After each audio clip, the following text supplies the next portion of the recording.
Hi friends, இன்றைக்கி ஒரு சின்ன டிப்ஸ் உங்களுக்கு கொடுக்க போகிறேன். டெல் இன்ஸ்பயரானோட பூட் ப்ரையாரிட்டி எப்படி செட் பண்ணுறது, பூட்டிங் ஆப்ஷன் எப்படி போகிறது அப்படின்றது தான் உங்களுக்கு சொல்ல போகிறேன். வாங்க வீடியோக்குள்ளே போகலாம். இப்போது நம்ம லேப்டாப்பை ஆன் பண்ணிக்கிறோம். ஆன் பண்ணிவிட்டு F12 வந்து ப்ரெஸ் பண்ணுறோம். ஓகே, ப்ரெஸ் பண்ணிகிட்டே இருக்கிறோம். F12 ப்ரெஸ் பண்ண உடனே இந்த பூட் மெனு உங்களுக்கு வந்துடும். இன்ஸ்பயர் மாடல் எல்லாத்துலேயுமே வந்து இந்த டைப்பில் தான் இது பண்ணணும், கிளிக் பண்ணுற மாதிரி இருக்கும்.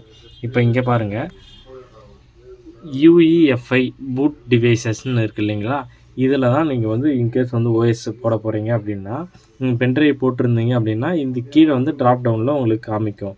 இப்போ இது OSோட ஃபைல், OSோட ஹார்ட் டிஸ்க்கு மட்டும்தான் இதில் இருக்குது. அதனால் வந்து விண்டோஸ் பூட் மேனேஜரும் UEFI அப்படின்றது போட்டு உங்களுக்கு அந்த ஹார்ட் டிஸ்கோட நேமும் உங்களுக்கு இது காமிக்குது பாருங்கள்.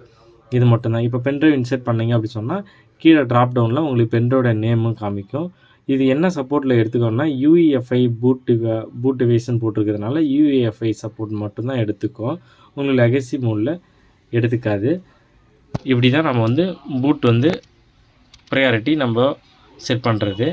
நம்ம வந்து UEFI மோடில் இந்த இருக்கிறதுனால அந்த சப்போர்ட் ஆகுது. சப்போஸ் லெகசி வேணும்னா லெகசி மாற்றிக்கணும். சப்போஸ் இன்கேஸ் நம்ம பயாஸ் செட்டப் போய் மாற்றணும் அப்படின்னா பயாஸை கிளிக் பண்ணால் பயாஸ்குள்ளே போயிடும். இப்போ பென்ட்ரைவ் வந்து இன்சர்ட் பண்ணியிருக்கேன் OS பூட் பண்ணுறதுக்காக. அந்த பென்ட்ரைவ் வந்து கீழே காமிக்குது பாருங்கள். UEFI USB SAN டிஸ்க் என் பென்ட்ரைவோட நேமு 3.2 ஜென்ரேஷன் 1. கீழே அந்த ஃபைல் வந்து நான் வச்சுருக்க ஃபைல், அதோட நேம் வந்து கீழே வந்து உங்களுக்கு டிஸ்க்கு ஃபார்மேட்டில் இல்லாமல் USB ஃபார்மேட்டில் சிம்பிளில் காமிக்குது பாருங்கள்.